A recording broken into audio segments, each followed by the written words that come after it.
gentlemen, please welcome Dean Mel Maria.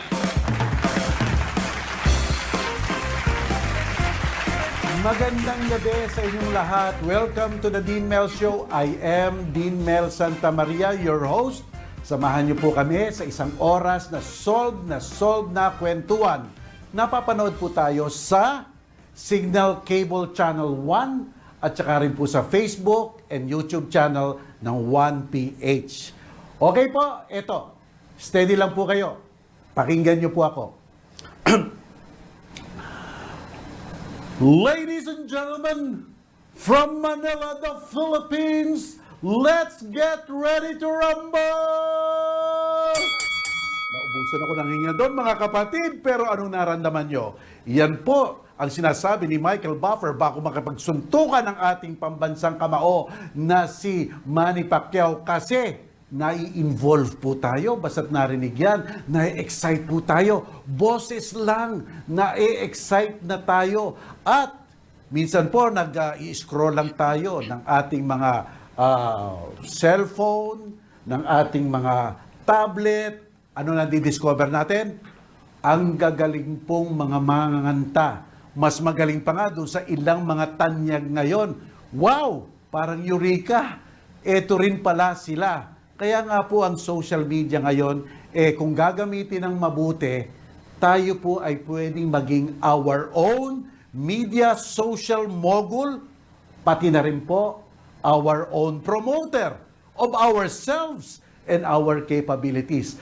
Ayos lang po yan. At saka po, ang dahil na pong mga kabataan na YouTube, tablet, Facebook, dyan na lang po sila nagre-rely ng mga balita, pati na rin po ng mga palabas, ng mga movies. Ito po, pakinggan po natin ang ilang mga sinabi ng aming mga tinanong. Personally po, mas madalas po akong manood ng news and magbasa ng news articles via Facebook and YouTube dahil for me, it's more convenient and madali po siyang ma-disseminate and sundan. Pero syempre, chinecheck ko po muna yung sources ng aking pinapanood or binabasa. Now more than ever, I get my news online. This is through the websites of your traditional media outlets as well as YouTube and Twitter. That way, the information that I have and act upon is up to date and fed to me in real time. Kung nagbabasa pa ba ako ng newspaper?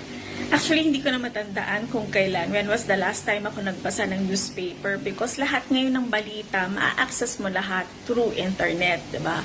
To be completely honest, I could probably count how many times I actually got my news from a physical newspaper, and oftentimes I would just use my phone and go on social media or look at online news platforms in order to get my information. And the reason for that is purely out of convenience.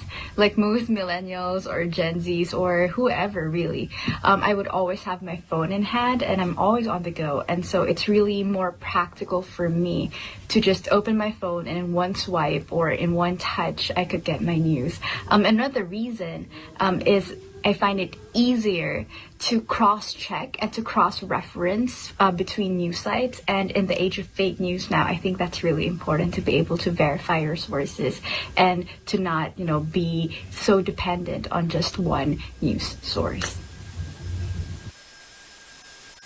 Ayun po, napakinggan na po natin. Kaya po, social media can really get you going, ika nga po. Kaya ngayon, ang tema po natin sa programa natin, boses ng isang voice artist, pati na rin po kanta ng isang pamilyang nagsisikap na makilala sa YouTube. At dapat naman po, yung una, si Inka Magnaye, at yung pangalawa, ang Ramos family.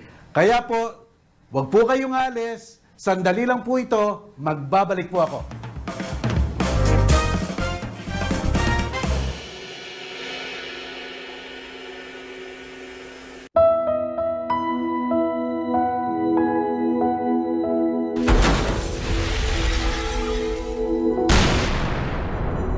Namulat sa piling mo at lambing ng iyong pagmamahal.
Welcome back everybody.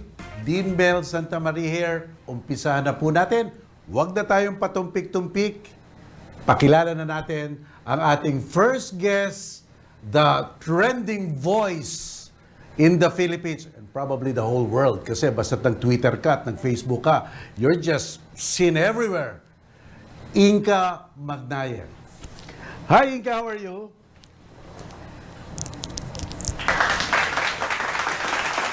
Thank you for having me here.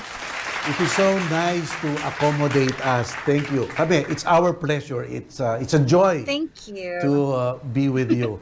Inka, how's your mom? How's your mom? She's good. She's good.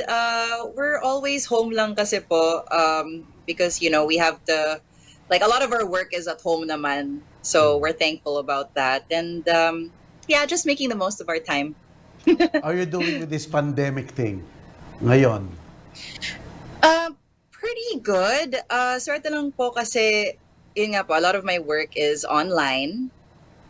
So a lot of the stuff that I get to do dito naman sa bahay, kung kailangan, it can be done here. Tapos, just like trying to learn new things, trying to make the most of my time, being productive as much as I can be, things like that. Alam mo, Inka, no, in this program na we have this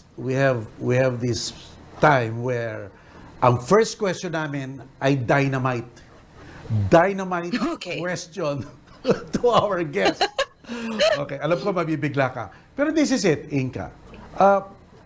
You po. probably or arguably is the voice. No? Is the voice that is heard just by millions of Filipinos coming in and going to the Philippines, saying bye-bye to the Philippines, hello Philippines. You set the tone.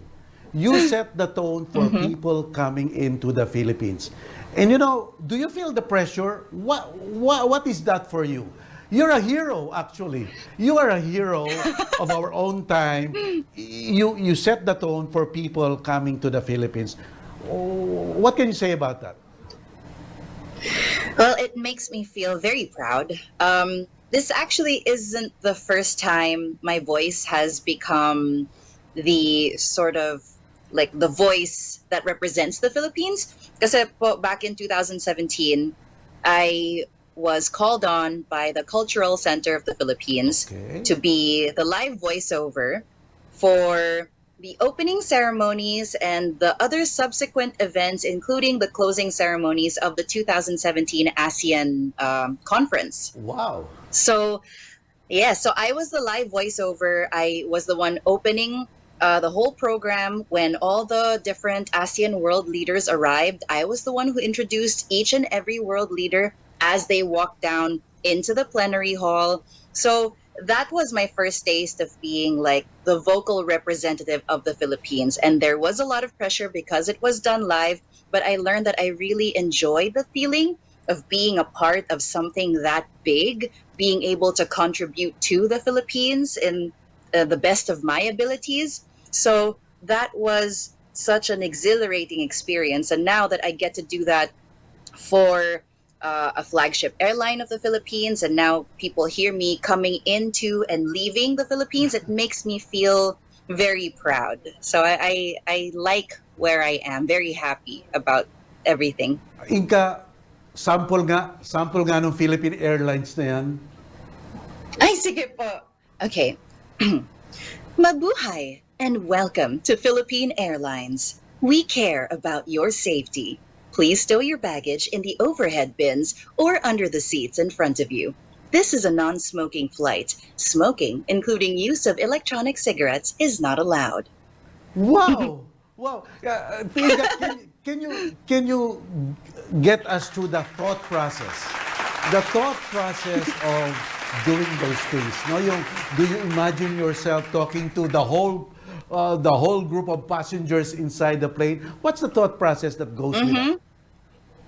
Absolutely. As a voice artist, you are technically always voice acting. So, pag nabibigyan kami ng script, you have to think about who will be listening to your voice, where it will be used, and the kind of effect that your client wants out of your voice that you supply for them. So, for example, for Philippine Airlines, I have to be sort of kind of sound like a computer almost, because I am speaking for Philippine Airlines. It's like I am the voice. Like if Philippine Airlines were a person, it should sound like me. Yeah. Like that's my voice. Wow. So I should be credible. I should be I should make people feel safe, Yes. and I should be authoritative and friendly at the same time. So I have to think about all of these different factors and then put that into my delivery. I have to be authoritative because people need to listen. When I say no smoking talaga. I have to be credible because that's what makes people feel safe. Like, oh, okay, I'm here. When I hear this voice, I'll be fine. And also I have to be friendly because we want people to be comfortable on the plane, on the flight. So it's Mabuhay and welcome. This is a non-smoking flight. So it has to have all these elements in one, basically delivery. Inka, what was that defining moment? No, Inka, like, okay, this is it. This is what I want. I'll go through this. This will be my profession, and I will be good at it. When was that time? Probably. Well, I started voice talent. I started being a voice talent when I was 5 years old. So, and I haven't stopped since then. So it's like, parang matagal na po na, okay, I guess this is what I'm going to do.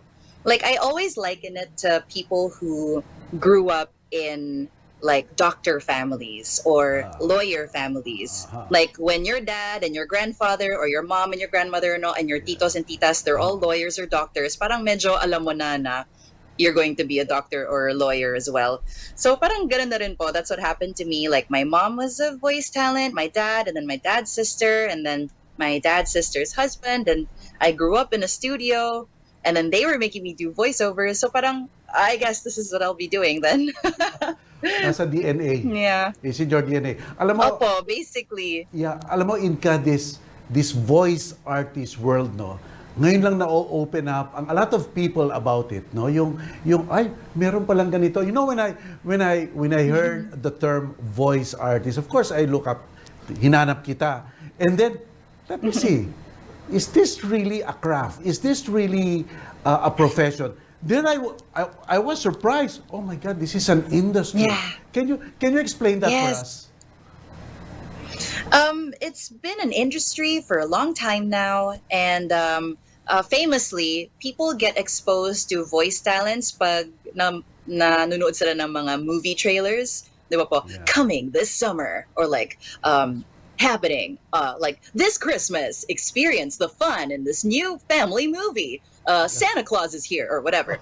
And then the most famous voice talent that a lot of people know is Don LaFontaine. He is the most famous movie trailer guy, basically. So, coming this summer, siya yun. And you don't really think about it is because when you hear a voice like that, the first thing that people think of is, ay, akala namin computer. So people don't realize that it's actually a person. Like, I can sound like a computer, like key in your account number 9948. Diba? So it's part of being a voice talent. It's been around for a long time, and what people don't realize is sound is half the picture. Like if you mute whatever you're watching, a big chunk of what's going on disappears. It's lost on you.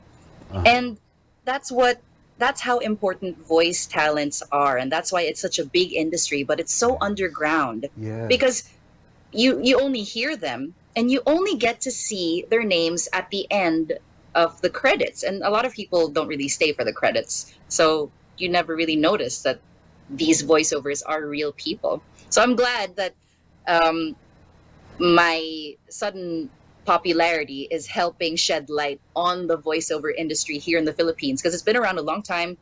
My parents have been voice talent since the 80s, and there are so many really amazing voice talents here in the Philippines. They sound so wonderful, and I'm so glad that people are exposed to them now. Inka, how do you manage that fame, that popularity now, no? Because all of a sudden, oh my, people are watching me. I'm on television. I'm on radio. How do you manage fame? Ikaw? I hide in my room. I'm it helps that it's quarantine right now. So I guess I don't really feel it as often kasi I can just choose to not go online. Of course, I still do kasi it's part of my job right now, and that's the only time I get to kind of see na, oh, okay, parang madami pala akong followers. But also when I look at my accounts, it's just a number to me. Like I can only see like a number that goes up. Can't really quantify in how many people that actually is. Like I can't think about how many people that is. But I guess if we were living in like the normal world like we were before, it would be different because like I'd be out more often and maybe I would feel the effects of this popularity a little bit more. But because we're in quarantine, I'm always just home. So it's changed a little bit. And I'm a little bit more nervous because I feel like people are watching me all the Right. time. But other than that, Now, it's you have been a okay. face. Now you have a face. People can now Yeah. recognize you. Oh, she's the girl behind that voice, diba? And Yeah. you have that sort of pressure in you, like just any other, no, celebrity. You're becoming a celebrity already, diba? Inka? It's a little shocking. It's a word that I'm not used to using yet.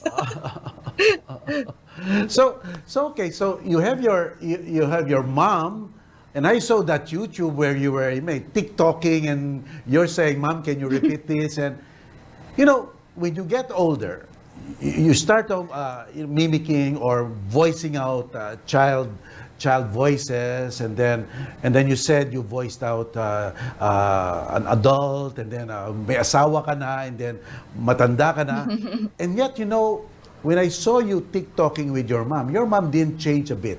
That voice is still there, and it's your voice actually. It's your voice, exactly the same. What can We you say sound about it? alike. Yeah.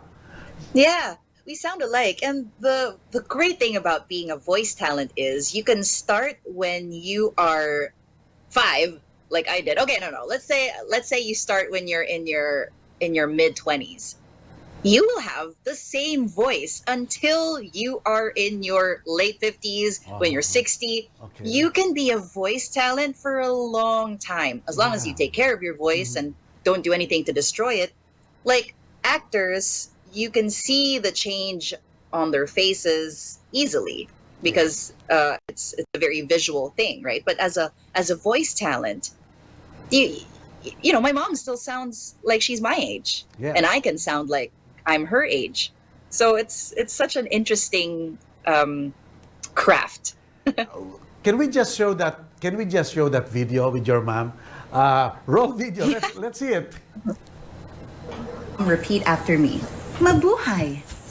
Mabuhay. And welcome to Philippine Airlines. And welcome to Philippine Airlines. We care about your safety. We care about your safety. Please stow your baggage in the overhead bins Please stow your baggage in the overhead bins or under the seats in front of you. or under the seats in front of you. This is a non-smoking flight. This is a non-smoking flight. Smoking, including use of electronic cigarettes, is not allowed. Smoking, including electronic cigarettes, is not allowed. What do you think? I think Oh, so. very good, very good. Inka, do you practice a lot? Do you practice a lot? Do you take care of your throat just like any other athlete or professional, or do you do that? And how often? Yes. Oh, I love that you said athlete. Is because the vocal cords are a muscle. So if you want to get better at using it, you practice it all the time, just like when you work out, when you train, and you take care of it the same way a muscle that you would take care of a muscle. Yep. So I drink things like I drink salabat or tea all the time. I also practice every day. Like, I'm not kidding when I say I practice. I practice every day. I read out loud. I try to do different deliveries. I watch different commercials or ads, and I try to see like what else can I do? How else can I change my voice? What other delivery can I improve on? So yeah, it's a constant practice. And you have documentaries, you have commercials, no? A lot of sort of iba-iba yung voiceover, and you have Yes. lalo na ngayon yung sa mga online classrooms, things like that. Do you Yeah. see yourself, ramifying to all these areas of voice artistic? Yes, I would. I actually recently posted a tweet. I said, okay, I have new dreams. I want to be the voice of the main characters for, and then like I listed down like projects that I want to do. Like, for example, I want to be the voice of a main character for a Studio Ghibli film. It's a Japanese animation studio. And then I want to be the main character. I want to be the voice for the main character of a Disney, Pixar, or DreamWorks animation. I also want to be the voice of the main character of a big video game developed by these big video game developers. So these are the things that these are my dreams that I want to get into and I want to be able to achieve in my lifetime. You look so young, and there's just so many years to go, so many experiences to go through, and life must be so exciting for you now. It is very exciting. I feel like there's nothing stopping me, and what limits me is my will at this point. Like if I want to get something done, I just have to work hard at trying to get it done. And you must really like reading.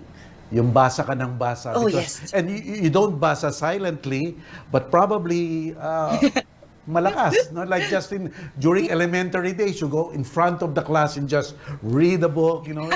That's what you do. Yeah, for sure. I really enjoy reading out loud. Actually, just this October, I went on live on my social media platforms every night to read people poetry live. Yeah. So I do enjoy reading. Yeah. And there was this thing you made for sleeping, isn't it? Yung Yes. I have a podcast. Yeah, it's called Sleeping Pill with Inka, and the concept behind that is there are so many people who have a hard time sleeping, or who have a hard time even just getting their mind to quiet down and relax. So I thought that maybe I could give them that little mental space, a safe space that they can sit in and kind of relax, and then I will be the one to kind of guide them to get their minds to quiet down. And then I'll read them a poem or two or three, or I'll read them a short story, and then hopefully that'll put them to sleep. And then it usually does, so that's good. You seem so in this area, in this expertise. But is there anything that still surprises you in this industry? Well, I'm absolutely new to being someone with a large following. So just the fact that what I say holds so much weight now, in the sense that so many people will read it, and so many people it will reach so many people, and it could possibly influence a lot more people. So I'm just like, okay, that is still very surprising to me, because I remember I just tweet like an emoji, and then a lot of people respond, and that was very shocking to me. I didn't realize that you could have that sort of, it feels like just waving my hand and then something happens almost. So I'm just like, oh, okay, still a little shocked about that. Inka, dito sa programa namin, meron kaming tinatawag na Dean Mel Challenge. May pagagawa kami sa inyo since, ako naisip, we were thinking kanina, anong pagagawa natin kay Inka? Sabi namin, let's make him read law things. Sinabi nga ni Inka, the hard delivery way and the soft delivery way, and let's see how it looks like. So so we've decided to come out with two quotes for you to say. Okay? All right. Okay. Okay, it's may it please this honorable court, the Constitution provides that no law shall be passed depriving any human being of life, liberty, and property without due process of law. Okay, so I will do a hard delivery first. Here we go. May it please this honorable court, the Constitution provides that no law shall be passed depriving any human being of life, liberty, and property without due process of law. Man, you could easily win a case. Boses pa lang. I'm done. We're out. We lost. You win. Okay. All right. How about the soft delivery on that one?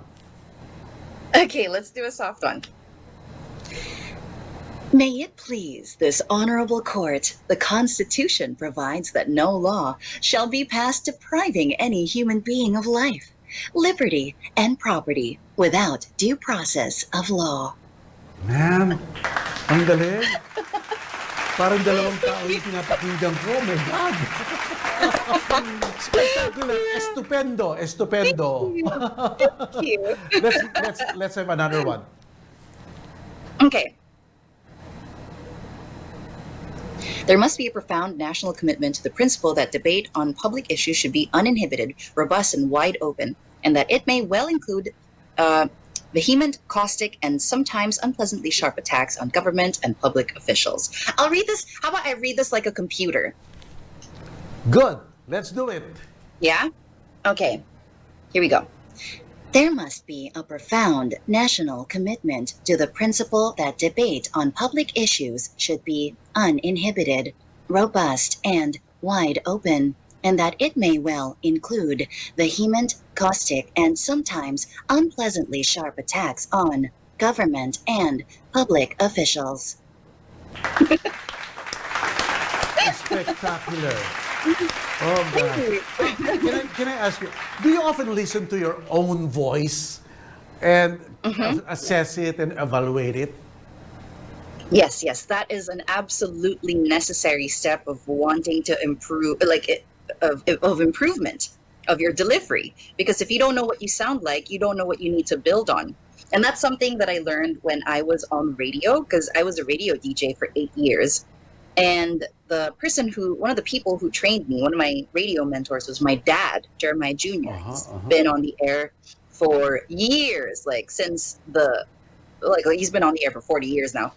And one of the things that he taught me to do as a discipline is to always get my air checks and then listen to it after, so I can pinpoint, I shouldn't have done this one. I like this one. I'll do more of that. And then, the energy here was down. So that's the only way you can improve, is if you listen to yourself and oh my gosh, okay, I don't like that one.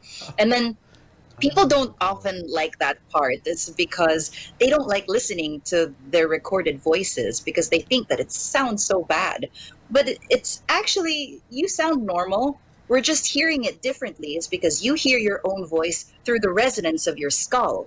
And hearing your voice recorded, played back at you, you hear it through speakers. That's the only reason why it sounds different. But it's the same. And as soon as you get over that, it'll help you if you want to become a voice sound for people watching. It'll help you improve if you keep listening to yourself. I'm sure people watching, especially young people, just like you, siguro naiisip na nila, hey, I'm going to try this one. I can do that too. Yes. She's such an inspiration. Parang no equipment at all, no nothing at all. It's just the voice, the asset. What tips can you give our listeners, especially those na, sana maging kamukha ako ni Inka? What tips can you give them? My favorite tip to give is to practice every day. because again, that's the only way that you can improve is if you keep working out the muscles that you need for this kind of craft, which are your vocal cords. Second, listening to yourself, that also trains your ear. So when you train your ear to listen to what you sound like, you can correct yourself as you record, or you can think about the different delivery you can do. And jumping off of that, go online, listen to all these things like different commercials from different places, try to figure out what kind of voice work you want to do. Like, for example, I am an announcer, so I do things like, welcome to the Dean Mel Show. And Wow. so what I do is I listen to like a lot of announcers and stuff like that. There are also people who are more character voiceovers, like for cartoons or for telenovelas. So you watch more of that, and then you try to see what kind of different voices you can add into your repertoire. So it's a lot of research on your own, but it's fun, especially if you want to get into being a voice talent. It's already part of your interests. So yeah, those are my tips. Wow, thank you very much. Bakit isang oras lang, 30 minutes lang tayo dito kay Inka? It should have been an hour or 2 hours. Thank you for bitin having pa me. ako, bitin. I am so bitin. But Inka, thank you very much. It was a pleasure. It was a joy. Thank It was you. so Thanks so inspiring much. to have you here. Thank you very much. Sana uulit Thank ulit. you. Yes po, thank you. I'd love to be back, and thank you for having me. Thank you very much, Inka. Well, mga kapatid, bye-bye, Inka. Bye. Well, it's such an inspiring story, isn't it? Diba? You see a young woman, trying to go through this world and using his asset or her asset, at alam na alam niya, she knows what should be done, she's practicing, she's doing her best, trying her hardest, and look, she's an upcoming celebrity, and with YouTube and the social media, and I'm sure Inka would go places, no? And it was really a joy listening to her. At wag po pa kayong aalis sapagkat hindi pa po tayo natatapos. Magbabalik po ako at sandali lang po. Stay tuned.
Welcome back mga kapatid at eto na po, we will interview ang napaka-galing at gandang mga singers and you will not believe it. Sa tingin ko po talaga, mas magaling pa sila kesa dun sa mga tanyag na napapanood natin. Let's welcome the Ramos family, si Christopher Boyet, si Isra at saka si Ivan Jovi.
Wow, naidlab ako. Naidlab ako doon. Nasaan ang misis ko? Oh, well, ay, eto na pala ang ating mga panauhin. Si Christopher Boyet, I hope I can call you that. Si Isra at saka si Ivan Jovi. I have to look at my notes. Ibang klase kasi ang mga pangalan nyo. It's really special, ano? Okay, ang tanong ko sa inyo ganito, no? Alam mo nung kagaya nga nung kinikwento ko sa mga producer ko, no? A friend of mine, sabi niya, Mel, may papakita ko sa iyo.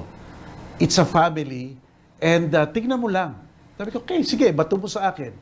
And then, I saw that song. I really saw that song, favorite ko pa.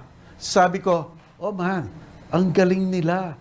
Ang galing nila, and I have to get them. So, nung bumabagyo doon, I told my EP, kunin nyo nila. Sige, pilitin nyo sila. So, Boyet, Isra, Ivan Jovi, how do you feel? How do you feel about your, emerging, sort of a popularity na rin? Ang dahil ng nanonood sa inyo. Boyet, fathers first.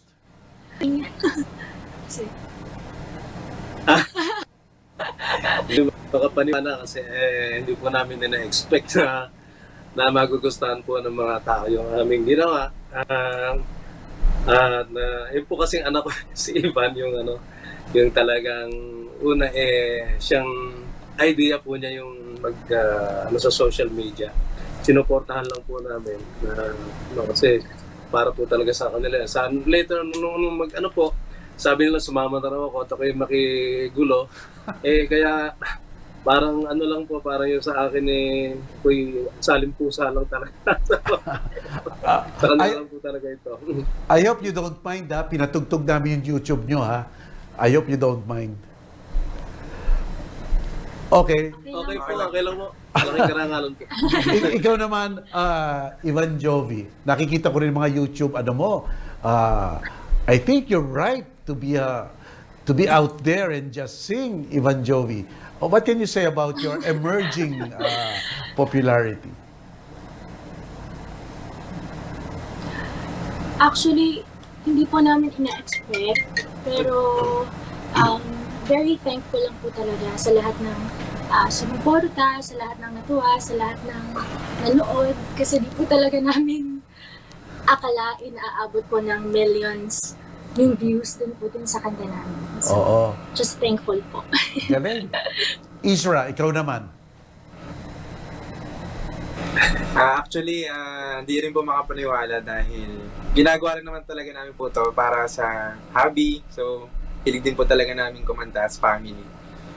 Masaya din po kasi at least nakapagbigay po kami ng message sa mga tao na naapektuhan din po ng pandemic ngayon. So, kahit pa paano po, nakakontribute kami. Kahit sa pagkanta lang po, kahit di naman po ganun kalaki. Yes, at least po ay nakatulong naman po kami. Para may paalala sa kanila yung mga safety protocols, mga kagaya po ng ganun. Alam mo yung every show ko, inuumpisahan ko ng tinatawag kong dynamite question. Ito dynamite question ko sa inyo. Alam mo, Boyet, Isra, at Evan Jovi, nung araw namin, uso rin ng mga groups. You have Gentle Rain, you have Rainmaker, you have the two of us. Ewan kong natatandaan ni Boyet yan, ano? And we have Apo. Pero ngayon, wala na. And now, you're bringing it back again. Yung, okay, this is a group, at para to ng kamukha ng dati, naiisip nyo ba na you probably will follow the steps, kayong tatlo, and remarkably, family of Apo, let's say, who is a legend in their own time na grupo sila, hindi sila magkahiwalay-hiwalay, and they're singing together. Baka bumalik na ulit yung type na yan, yung genre na yan. What do you think?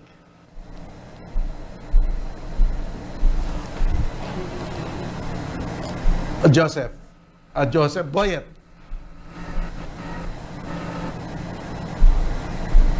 Isra? Dean Mel, medyo na-interrupt po. Okay. Interrupt po yung wifi connection dito namin. Okay. Naintindihan.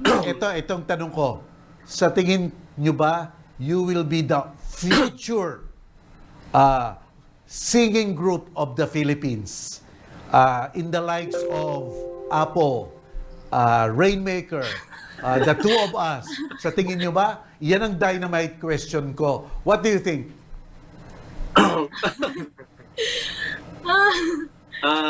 Balagay ko hindi namin sila kaya. Kahit na konting tulong sa magitan po ng awit. Alam mo, no, alam mo, Boyet, no? Composer ka and gumagawa ka ng music para sa iba. Hinahanda mo na ba ang sarili mo para gumawa ng music sa mga anak mo?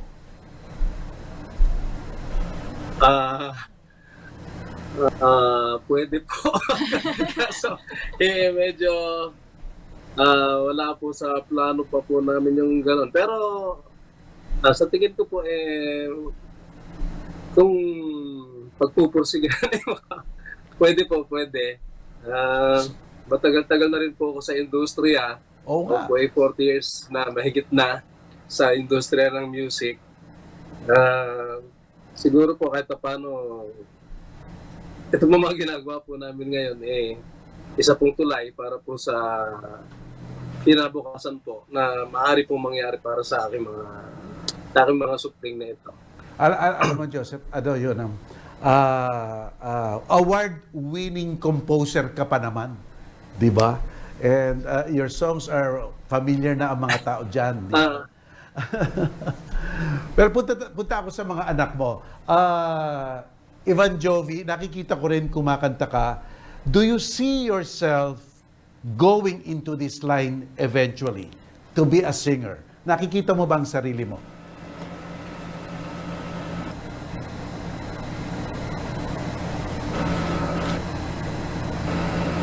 As of now po, parang sa YouTube po muna. Parang ako nakikita yung sarili ko ng ganun ka kung sa iba pang bagay. Siguro YouTube po muna or Facebook. Explore ko po muna lahat ng pwede kong gawin sa social media para or malaman ko po kung talagang para ako dito in the near future po. Pero no, don't close that one because you are so promising. Si Isra naman, ang tanong ko sa iyo, Isra, who is the most musical between the two of you? Kasi tatay mo, alam na natin award-winning yan Actually, ate ko po talaga. Ate ko po talaga mas musical po sa amin dalawa. Kasi nung college pa lang po, nasali-sali na po siya sa mga events sa school, nananalo din po siya. Ako naman po, ginagawa ko po talaga yung pagkanta lang dahil hilig ko po talaga. Pero wala pa rin po akong experience sa pagsali sa kahit anong competition. Mahalaga po sa akin kahit naman po hindi competition, basta nagagawa ko naman po yung gusto ko. Tsaka yung hilig namin sa family po. Yun po. Alam mo, no, this is something special, no? Yung you take this at the moment na parang leisure thing lang, and yet ang ganda-ganda na ng mga production ninyo, ang ganda-ganda na ng mga kanta ninyo, and yet ang sinasabi nyo pala ngayon, ano lang yan? Hobby. And ano pa kung sineryoso nyo na iyan, no? So what are your favorite music? Ano ang genre? Yung mga bread, yan. Ganyan ba? Narinig ko rin yung sa mga Bee Gees nyo. Ang gaganda. So, ano ang pinaka-paborito nyong linya ng music? Ikaw na. Ako po kasi, siyempre may edad na po tayo. Yung mga bread, carpenters, Beatles, Bee Gees, basta yun yung nakaraan na pinagdaanan ng aking buhay sa musika po, yung mga nakaraan, gaya na sabi natin, na gaya ng mga sumikat naging famous na nung araw, kaya po naapektuhan din po yung mga kinakanta namin ngayon. Kung ano ko naman, madali naman po sila maka-adapt, awa ng Diyos, kahit pa paano, na medyo may nama ng konti sa dugo ko. Kaya hindi masyadong mahirap. Kayong dalawa, anong favorite type nyo? Rap? Nagra-rap ba kayo? Metal rock? O yung mga ballad? Anong paborito? Ako po, actually gusto ko po talaga yung mga style po kagaya po ni JR, parang R&B po. Pero dahil lagi ko po napapakinggan yung mga old songs na pinapatugtog din po ni Daddy, parang nahilig na rin po ako kasi para sa akin mas may sense po yung mga mas masarap po pakinggan yung ganong kanta. Parang mas nakaka-relax po siya kumbaga sa yung mga lumang old songs po kagaya po ng mga Bee Gees, Beatles, mga ganyan po, Carpenters. Yan. So, yun lang din po. Ikaw, Van Jovi? Same lang po sa kanila. Kasi nga po, na-influence po kami ng daddy namin. Pero yung kinalakhan ko po talagang mga singers, sina Mariah Carey po, tsaka sina Regine Velasquez. Kaya po nung bata ako, sila po talaga yung ina-idolize ko at ginagaya ko sa pagkanta. Pero eventually, tinuruan din po ako ng daddy ko na hanapin po ano yung sarili kong style sa pagkanta. Wow, talagang ang galing na mentor mo. Galing na mentor mo. Opo. Pinagmamalaki ko po ito. Alam mo, no, come to think of it, no, sa Amerika, sumikat ang dalawang magkapatid, yung The Carpenters, naalala ko kasi sinabi ninyo, and then sa, I think, Australia or Britain, yung Bee Gees, magkakapatid. And no, if ever, palagay ko kayo lang ang family group that, is beginning to make a mark at madami nang nakakahalata sa inyo, no? Do you think you want to take advantage of that? I mean, while the iron is hot. Ako muna na. Sa ngayon po kasi, medyo may ganun po ng konti, may konting, kasi sorpresa para sa amin yung nangyari po doon na pinanood po kami ng maraming tao. Maraming salamat sa lahat po ng mga nakagusto. At sa katunayan po, ay medyo may ginagawa po rin kami ngayon na mga follow-up para naman po sa Christmas. Wow. Na may konting aral din po. Kasi medyo gusto rin po namin na kahit paano sa pamamagitan po ng awit ay nakakapagbigay kami ng konting paalala, tulong at inspirasyon sa ating mga kababayan na kahit na ganitong dinaranas natin sa buhay, dapat tuloy lang ang buhay.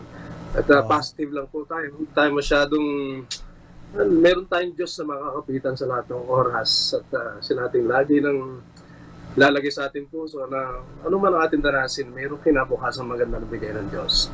Ang ganda no? Napaka God-centered ang family nyo, no?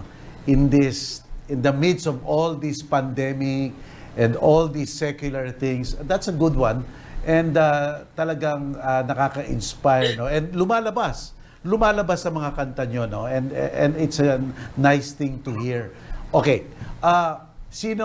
Ano ang paboritong Beatles song nyo? Beatles. Beatles. Yes. Marami. Marami po akong paboritong Beatles. Ang ano? Yesterday. Yesterday po isa. Yesterday, maganda yon. Aba, paborito rin niya ni Martin Andanara. Kinanta sa show namin. So, teka, alam niyo ba yung Hey Jude? Kinanta ng BTS yan. Yes po. O, di ba? Ayan. At least siguro familiar kayo doon. Opo. Yes po. Well, Boyet, sample nga ng Beatles song. Yesterday. Eleanor Rigby. Alam ba yung Eleanor Rigby? Eleanor Rigby, Yesterday, It's Been a Hard Day's Night. Alam mo, Isra Ivanjovi, yan ang panahon namin eh. Bigla, yesterday, so far away, now it looks as though they're here to stay. Oh, I believe in yesterday, suddenly... Kumanta ka na! Inaano mo ka? Pinababayaan mo ka. Okay na rin. Okay na rin yan. Pero, ilan kayo magkakapatid? Ilan sila magkakapatid? Dalawa lang po. Dalawa lang. Si Mother, kumakanta rin ba? Top of the world lang ako. Medyo nakakanta rin po ako. Nakakanta rin naman po. Nakakanta rin. Alam ko nang galing yung ikaw, Boyet, no, yung award-winning song mo, Ikaw. It's a religious song, and how did you feel? How did you feel when you won that award? Napakasaya po. Kasi para po sa akin yung paggawa po ng awit para sa Panginoon ay isa sa dapat ay unang-unang ginagawa ng mga may talentong katulad ko na pinagkaroon po ng Diyos. Dapat po ay yung pagbabalik naman ng mga yung biyaya, pagpapala na ginawa sa buhay mo, dapat kahit papano sa mga narating mo ay meron ka namang ibabalik sa ating mahal na Panginoon. Alam po ninyo, meron po akong, kasi Sir Mel, kayo totoo lang. Sabi ko sa mga bata, alam niyo bang si Sir Mel isa sa mga ina-idolize kong tao kasi bilib na bilib po ako sa inyo sa pagbibigay ng advice. Para pong meron dalawa lang po kaya na hinahangaan ko sa si Boy Abunda at saka kayo. Kasi napakaganda yung magandang may pong mga binibigay niyo pong advice sa mga tao ay talagang may laman, kapaki-pakinabang at saka talagang sobra akong bilib na bilib po ako sa inyo. All praises po kami. Sabi ko mga anak, abay napakalaking bagay ito dahil idol ko yan si Sir Mel. At saka sa katunayan po Sir, sa Channel 5 po ay marami din po akong ginawa noon. Oo. Yun yung mga teleserye na unang-una po nung nagsimula pa lang po ang Channel 5. Ako po yung gumagawa, yung Isang Dakot na Luha at saka Enchanted Garden. Yun po yung mga ginawa ko dyan. Tsaka yun po ako po yung isa sa unang nagbigay ng, nasasabi ko lang po dahil tayo po parehong naging party po ng Channel 5. Ako po yung sa Asian Television Awards po ay entry po ng Channel 5 yung team song po ng ni Tita Christy Fermin, yung pong kanyang programa, yung Star Confession, yung pong team song po noon inanalo as best team song po sa Asian Television Awards sa Channel 5. Kaya mahal ko po rin yung Channel 5. Ito ang buhay ko. Opo. Yun, ito ang buhay ko. Ito po yung buhay ko. Si Nay Christy, tama. Maraming. Ito po yung award. Nanay Chris. Oy, magugulat si Nay Christy. Total naman, nasa ilalim pa naman tayo ng Channel 5. Kasi ang TV5 ngayon, 1 PH, 1 Sport, 1 News. Mga variety show tayo, tapos may news, may sports. Huling tanong ko sa inyo, so, anong kick? Anong nararamdaman nyo basta kumakanta kayo? Anong nararamdaman nyo? What gives you that kick, yung high, that kind of high? Ano yung nararamdaman na makatulad yung kumakanta? O ikaw, Ivan Jovi. Nararamdaman po? Well po, yun talaga po kasing pinanggagalingan nung passion ko sa pagkanta kasi yung family ko, yung pagmamahal ko po sa kanila. Kaya feeling ko po, through that, na-express ko po yung sarili ko ng mas maayos through music po. Parang ganun. Ay, ang ganda. Parang ganun po. Feeling ko na yung feelings po na nararamdaman ko dahil sa pagmamahal ko sa kanila, mas nabibigyan ko pong buhay sa pagkanta.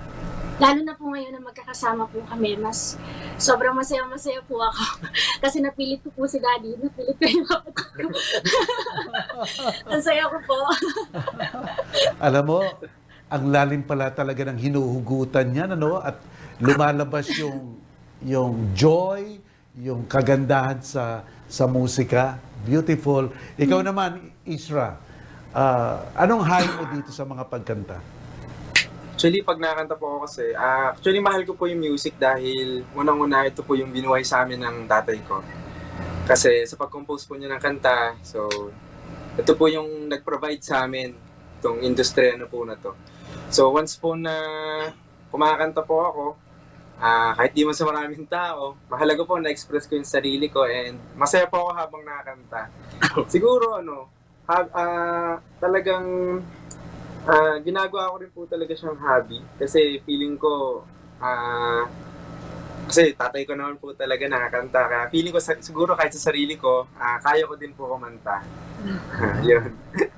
Alam mo, Boyet, Christopher, alam mo yung passion mo, yung hindi ka lang gumagawa ng kata, makata ka, you're a poet, makata ka, you create melody, you perform, it's a gift in itself, kaya nakikita ko yung pagpapasalamat mo sa Diyos. It's spectacular. You have a very nice family.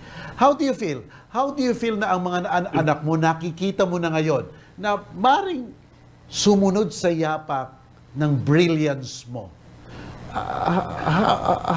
How do you feel? I'm not saying na susunod nga sila, pero nahandun yung sinasabing ugat .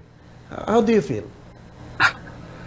Masayang-masaya po kasi siyempre buong buhay ko po ay nandito na. At itong mga bata ay talagang tutuwa nga po ako ngayon ko lang nadidinig yung mga sinasabi ng mga bata.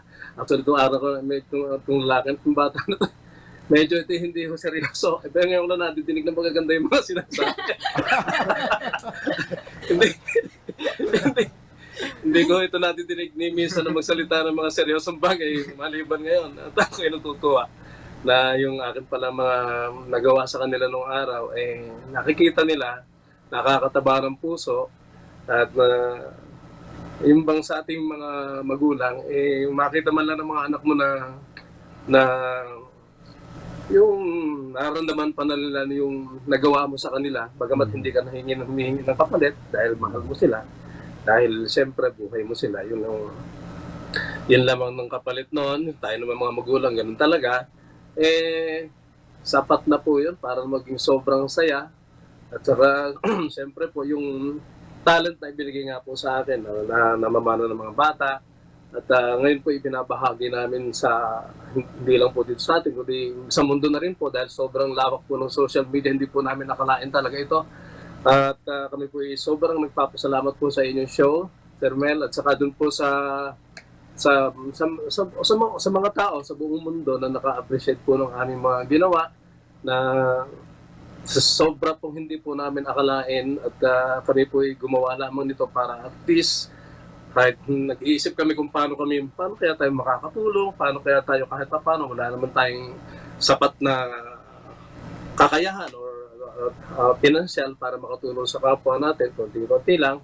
Pero sa pamamagitan lang po ng talento namin na hindi po namin nakalain na magkakaganito, siguro talagang ibigay ito ng Diyos kasi wala naman po talaga kaming hangad, kundi may kalat lang yung aming mensahe na sana makatulong sa mga tao sa panahon ng pandemya na ito. At maikalat na rin po yung talento na meron ng aking mga bata. At kahit papaano po naman, maabot po namin yung mga puso ng mga tao na nasa ngayon medyo may mga bagyo pa rin po na dumarating. Hindi tayo tinitikilan. Talagang masarap po. Masarap sa pakiramdam. At ito pong lahat na ito pinagpapasalamat namin sa Diyos na may binigyan po kami ng talento na may babalik namin sa Kanya at may tutulong din po namin sa mga tao sa pamamagitan po ng pagpapaalala. Maraming salamat, Poyet, Isra at Ivan Joby. It was a pleasure, it was an honor. Talagang nakaka-inspire kayo. I love your song, I love your group. Sana magkakita tayo minsan-minsan ng personal. Maraming salamat. Thank you. Salamat po. Thank you very much. Ayan po mga kapatid.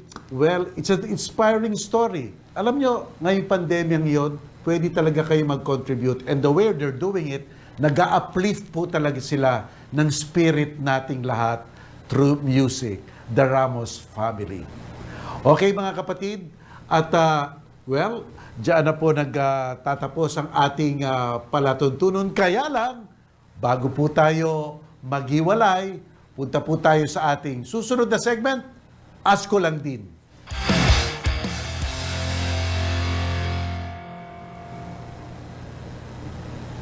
Okay, may nagtatanong po sa atin. Okay, itong tanong niya. Alright, medyo titingala lang po akong konti kasi naandun ang monitor. May puno po kasi ako ng mangga sa bahay namin. Pero sinusungkit ng kapitbahay ko at ibinebenta pa. May pwede bang ikaso sa kanila? Alam niyo po, ito po ang sinasabi ng batas. Kung lumalaylay ang tangkay ng isang puno sa teritoryo ng iba, yung ibang iyon, hindi ho pwedeng magsungkit. Kasi po, pag-aari pa rin ng may-ari ng puno yung prutas. At kailan po magiging pag-aari nung kabilang neighbor? Basta't po bumagsak na yung mangga, bumagsak na po yung prutas sa lapag, sa lupa, okay, kanya na yon, makukuha niya. Pero habang nasa sanga pa, doon pa po sa may-ari ng puno ang may karapatan doon sa prutas na yon. Kaya, opo, may makakaso. Theft. Theft po yon. Para na ring pangnanakaw. Yan po ang ating lesson for the day. Sana po may natutunan tayo. Okay mga kapatid, magkikita ulit po tayo sa susunod ng linggo. Huwag niyo pong kakalimutan, alas 8 ng gabi, ang The Dean Mel Show at every Sunday thereafter. At salamat po doon sa mga online na naghintay. Salamat po sa ating mga tagapanood. At tatandaan niyo po, tayong lahat ay mag-ingat ngayon sa pandemya. At ito po ang inyong lingkod, Dean Mel Santa Maria. At nanonood kayo sa The Dean Mel Show. Paalam po. At ito lang po ang masasabi ko, kami ang boses ng nagkakaisang Pilipinas. Bye-bye!